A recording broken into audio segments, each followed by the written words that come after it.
Magandang araw mga bata! Ang ating asignatura sa araw na ito ay edukasyon sa pagpapakatao. Halina at samahan akong talakayin ng tungkol sa proyekto ko, multimedia at teknolohiya ang gamit ko.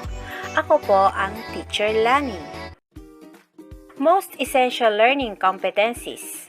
Nakagagawa ng isang proyekto gamit ang iba't ibang multimedia at technology tools sa pagpapatupad ng mga batas sa kalinisan, kaligtasan, kalusugan at kapayapaan.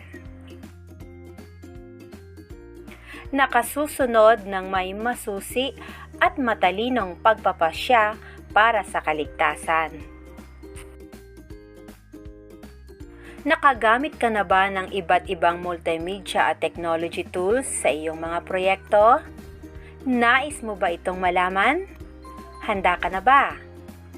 Sa module na ito ay matutuhan mo ang paggamit ng iba't ibang multimedia at technology tools upang lalong mapadali ang paggawa ng maayos na proyekto sa pagpapatupad ng mga batas sa kalinisan, kaligtasan, kalusugan at kapayapaan. Matapos ang module na ito, inaasahan matutunan mo ang nakagagawa ng isang proyekto gamit ang iba't ibang multimedia at technology tools sa pagpapatupad ng mga batas sa kalinisan, kalusugan at kapayapaan. Tukuyin ang mga salitang inilalarawan sa bawat pangungusap. Isaayos ang mga titik sa ibaba ng bawat bilang upang mabuo ang salita. Isulat ang sagot sa iyong sagutang papel. Uri ng babasahin na kung saan nakapaloob dito ang iba't ibang pangyayari o kaganapan sa ating bansa, maging ito man ay sa politika, showbiz, paghahanap ng trabaho, anunsyo, mapaglilibangan at ulat panahon. Isang bagay na kasama sa pang-araw-araw na pamumuhay na ginagamit upang magkaroon ng komunikasyon sa ibang tao, lalo na sa mga mahal sa buhay sa pamamagitan ng tawag at text. Dito napakikinggan ang mga kaganapang napapanahon na nangyayari sa ating bansa sa pang-araw-araw na pamumuhay. Napapanood ang mga programang nagbibigay aliw, karunungan at impormasyon sa mga pangyayaring nagaganap sa pang-araw-araw na pamumuhay. Isang sistemang pinakikinabangan ng buong mundo sa pamamagitan ng pag-connect sa mga computer at iba pang gadgets na ginagamitan ng kable upang ang mga impormasyon ay maipaabot at malaman ng mga tao. Napakahalagang malaman ng isang batang tulad mo ang iba't ibang multimedia at technology tools na maaari mong magamit upang lalong mapadali at mapaganda ang iyong proyekto para sa pagpapatupad ng batas sa kalinisan, kalusugan at kapayapaan. Dapat lamang na malaman mo ang tamang paggamit nito, kung kaya't kailangan mo ang gabay ng iyong magulang o iba pang miyembro ng iyong pamilya. Tukuyin kung ito ay pangkalinisan, pangkaligtasan, pangkalusugan, pangkapayapaan o pangkalikasan. Isulat sa bawat hanay kung saan dapat nakapaloob ang bawat batas. Gawin ito sa iyong sagutang papel. Una, kampanya laban sa illegal logging. Ikalawa, pagbabawal sa kantinang paaralan na magbenta ng junk food. Ikatlo, pagbabantay ng 24 na oras sa barangay. Ikaapat, tapat ko, linis ko. Ikalima, Clean Air Act. Ika-6, 1 million voices for peace. Ikapito, Bantay Bata 163. Ika-8, Save the Forests. 9. Samahan ng mga nanay sa wastong nutrisyon ng mga sanggol.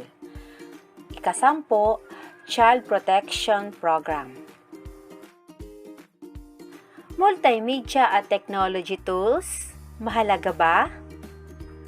Sa pang-araw-araw na pamumuhay sa mundong ibabaw, makikita mga mag-aaral subsob sa pag-aaral. Kahali-halina kung sila'y ating pagmasdan, di matatawaran sakripisyong kanilang iniaalay. Kay raming mga bagay kanilang dapat tapusin, kasama mga proyektong sobrang dami pa man din. Paano nga ba lahat ng ito'y kanilang kakayanin kung buong araw nila'y kulang na kulang pa rin?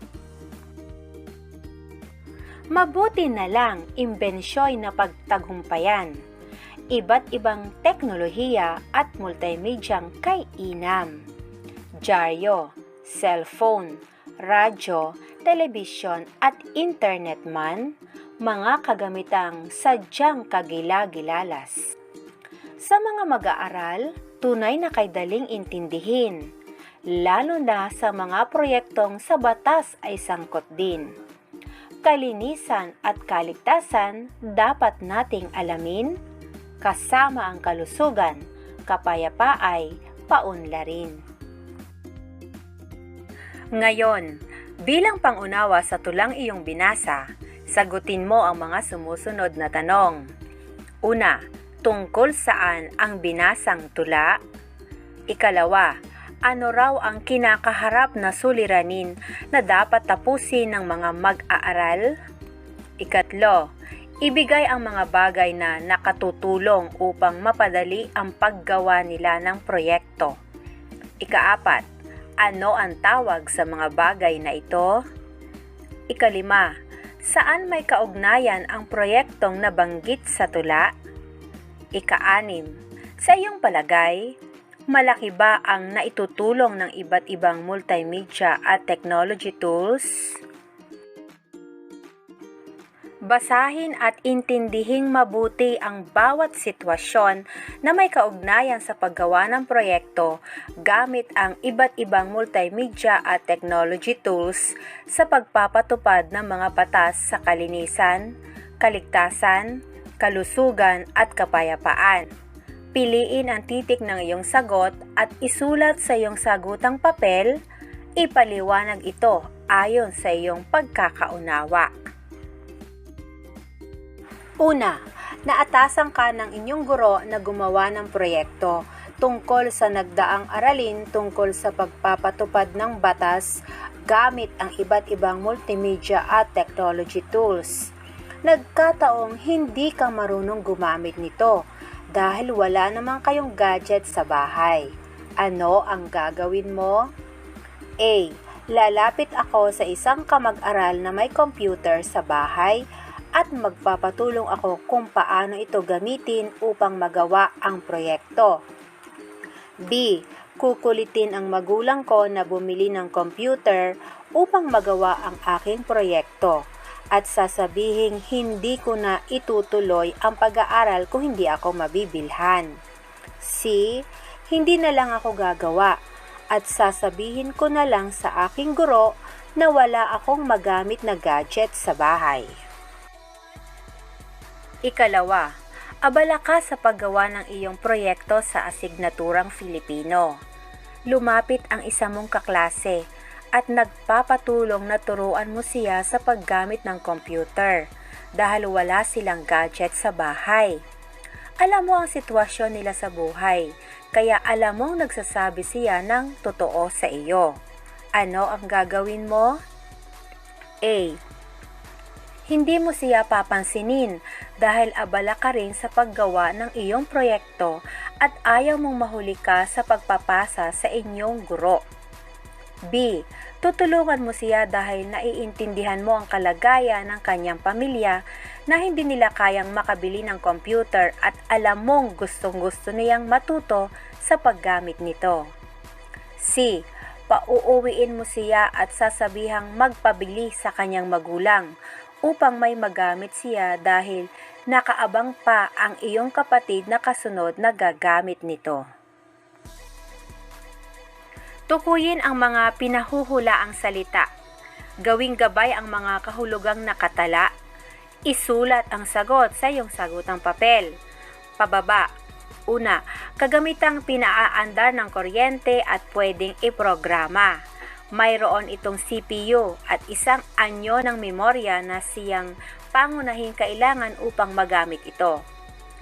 5. Uri ng babasahin na kung saan nakapaloob dito ang iba't ibang pangyayari o kaganapan sa ating bansa, maging ito man ay sa politika, showbiz, paghahanap ng trabaho, anunsyo, mapaglilibangan at ulat panahon.